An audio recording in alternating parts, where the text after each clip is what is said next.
Welcome to my channel. We're so excited today. We are talking about our favorites, not as favorites, all different series about what's happened in this first quarter of the year. And we just did another little video where we talked about our top 3 so far this year, this quarter.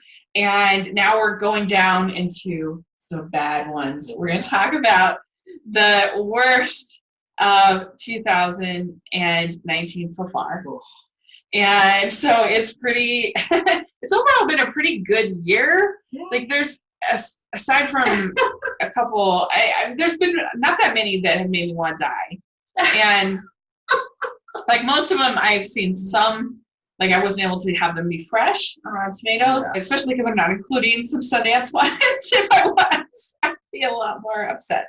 But yeah, so it's been a pretty good year. I think. Yeah, I agree. Yeah. There hasn't been too many that I'm just like, oh my goodness. Mm-hmm. So this list that definitely could have given more, but the 3 here, they're pretty bad though. Yeah. I mean, when it was bad so far in this first quarter, it was bad.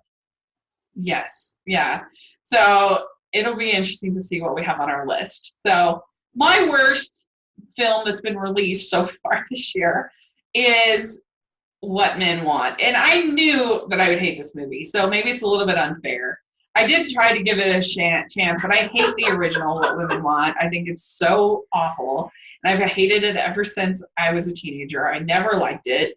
And so I knew I would like this. I was surprised, maybe because I didn't watch the Red Band trailer. I didn't know there was a Red Band trailer. I didn't think it would be that hard on. I was definitely caught off guard. I admit it. But I just felt like the problem with the movie was that I felt like she was so entitled, and she felt like she was such a victim, and she'd been persecuted for her race. But I didn't think that was fair at all. She works for a professional sports agency, and she had not gotten a single client from the NBA, NFL, or the like the NHL or nothing. MLB. And the baseball. She hadn't got a single one. And she was like, "Oh, I'm working on some Olympic athletes," which for this major firm that'd be nothing. And so she was mad that she didn't get the promotion, but I didn't think she deserved the promotion. And I don't think the right answer to discrimination is to prop up people who don't deserve, who haven't worked, who don't deserve. I don't think that's the answer. And so, I don't know, that really annoyed me. I thought that she was very unlikable. She was very rude. I didn't like her attitude at all with this man and his son. And the only thing that's like redeemed the movie, I love Wendy McClendon-Covey. She's hilarious, of course. And I thought that the poker scene was funny. So it's definitely one that I liked a little bit more than Rachel, but most people have not responded well to it. So I definitely understand where you're coming from. It was terrible. So what about you? What's your worst? Well, my worst film of the year so far is Replicas. So this one was starring Keanu Reeves. It was like sci-fi bore fest. I mean, I can't say sci-fi thriller. I can't say sci-fi anything because it literally was like nothing. The concept is cool in theory and in like essence to what it is that makes you human, and really delving into all of that existentialism about souls, so on and so forth. But the movie goes nowhere with it. It doesn't solve its own problem. It seems to actually turn and contradict itself near the end of the film. Keanu Reeves is as bad as I've seen him in a long time in this film. The entire cast actually is terrible. That wife, oh my gosh. And then the script was so bad. The effects, like on that robot that they did, were horrible. The entire movie, it's just, to have a sci-fi film like this be this utterly just nonsensical and boring, uninteresting, is a crime. So while I maybe got more annoyed at another film coming up on my list, this one just took the cake for being the worst executed I've seen so far this year, with not many new sci-fi ideas, and it couldn't even execute those marginally well. So it's the worst for me. I missed a lot of the turkeys in January. I was just so busy with Hallmark stuff that I didn't have time to go to these terrible movies for the most part. So my second worst is Nancy Drew and the Hidden Staircase. And I just felt like this was a failure in every way. I think that the lead girl is a good actress. I think she does a good job, and she's cute. But other than that, I actually thought it was kind of violent for what it was trying to do. Like they're pretty like teenagers in peril, and some pretty tense scenes where you actually get kind of scared. So I guess maybe some people might like that, but I thought it felt very poorly made. It felt very poorly directed.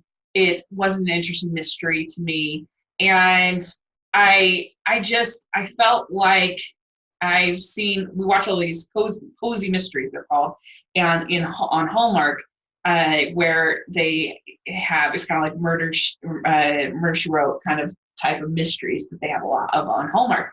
And this to me was much worse than any of those.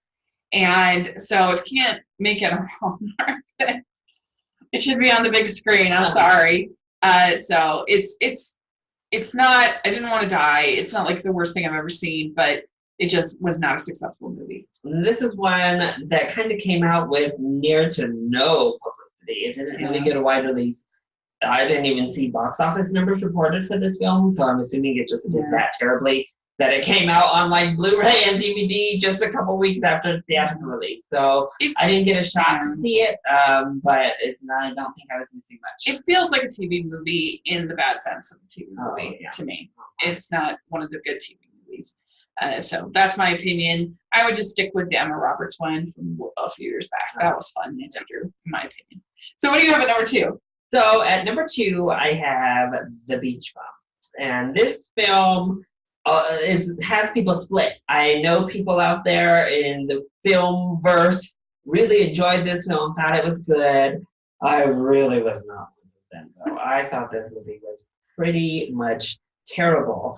And the fact of the matter is that I just didn't laugh. I thought Snoop Dogg was the best person and best actor in this film. That's saying something when you have a cast of like Isla Fisher and Matthew McConaughey, Zac Efron, all these actors are in here, and Snoop Dogg like outshines them all. That's terrible. But the main problem for me really is the lack of message that leads to the film inadvertently giving a pretty terrible message. And it comes across as, be free spirit. You don't have to live within the confines of society and really conform yourself, which is all fine, which is a perfectly okay message to defend. But our characters are terrible people. They are pushing people over in like driving wheelchairs and stealing their money. They're pushing people who are just minding their business on the edges of docks into the ocean for no reason. They're ruining their own daughters' lives and ruining their weddings. I mean, it's outrageous. And then they pass it off in the name of genius. But the only times we really see Matthew McConaughey's character doing anything within his film, it's terrible. Like within his field of work, he's not good. I don't know what genius they're talking about. They took wood from his heyday. I mean, it's terrible. He's not a genius. He's just a jerk. He's a jerk. And they give him a free pass because he's outside of the norm and he's a beach bum, smoking weed and doing all these things. I don't know. I didn't laugh. I thought it was a mess. And honestly, it just like angered me after when I started thinking about what this film did. I luckily missed that one, so you warned me against it. Yeah. My number 3 isn't a bad film. It's just very forgettable for me, and I just don't feel like it is satisfactory as a feature film. I think that's why it's this anthology film, anime film called Modest Heroes, and it's put out by the same people who did When Marnie Was There a couple of years ago, and they didn't have enough money to do a full feature, so they put this together. And I guess I admire them for that. It's when I feel bad because there's some nice animation, but I just felt like all 3 of the shorts were just forgettable. The best one is there's one about a mom trying to help her son who has severe allergies, food allergies. If he eats anything particularly with eggs in it, he will go into a state of like shock and her just continual stress. about that. But then I thought it ended weird, where it was like, we'll fight this together and we'll beat this. And I'm like, that's not the way allergies work. Like, you don't beat an out, like, that doesn't work. You know, it was weird. And I don't know if that was a translation error or whatever. I don't know. But they were going to originally have 4 shorts as part of it, but then Sayo Takahata ended up passing away, so he couldn't contribute his short. And so they ended up like puffing it up with interviews and behind the scenes stuff. And it just wasn't enough to justify, especially a Fathom event, to take a price. And so it's not awful. If you watch it on TV, you'll be like, oh, that was fine. But it's my, because it's been a pretty good year. So that's where I have it. I have a bunch of other Sundance ones, but they haven't come out yet. That are because what Sundance giveth, it taketh away. There's always some bad ones, but anyway, that's what I have as my bottom 3. So I really struggled to fill this 3rd spot because I have 2 that are pretty close in the running that should be here, but I'm saving one of them for our disappointing video, our disappointment segment. So I'll put that there so I can talk about Serenity here at the number 3 spot. So Matthew McConaughey, you find yourself here yet again on my bottom 3. What are you doing this year? The McConaughey oh my gosh, over. Like dead, buried, we're 6 feet under, it's done. Oh my gosh, I don't know what. Serenity, I give it this, and this is why it's definitely not beneath the other 2, is it has an ambition. It is trying to tell this complex story. It is aiming for a deeper meaning, much more than something like Beach Bum or even Replicas, which did try something, though not original, is going for something. However, we spent a whole lot of time talking about Matthew McConaughey trying to catch the big tuna. And there's a whole lot of Matthew McConaughey aiming for this one tuna.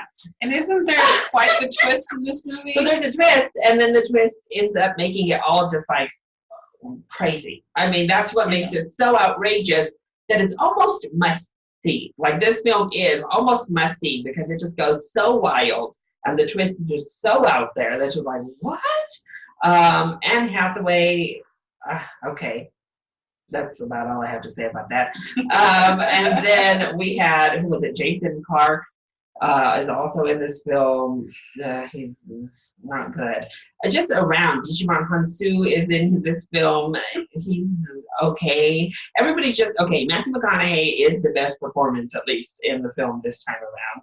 And the interesting ideas are there, but it's just so off its rocker. It just really shoots for the moon and doesn't get it out of, I mean, even the skyline when it goes for it. So the execution really held this one back, really kind of dug it in. But it's so weird that maybe it'll fall under like cult classic status. I can maybe see that happening. But for me personally, it's still definitely one of the worst films of the year. Yeah. It should be interesting. I'm tempted to maybe watch that one when I get time, but we'll see. Because it sounds bizarre. Yeah. Totally. So, well, thanks so much for coming on and doing this. This is so much fun. And so where can people find you? So you can find me here on YouTube and on Twitter or Instagram, all at the handle LCScreenTalk. Yes. And you can find me at Rachel's Reviews all over social media and on iTunes and YouTube. So give us a thumbs up and subscribe to the channel, and we really appreciate it. Yeah. So thanks so much. Bye.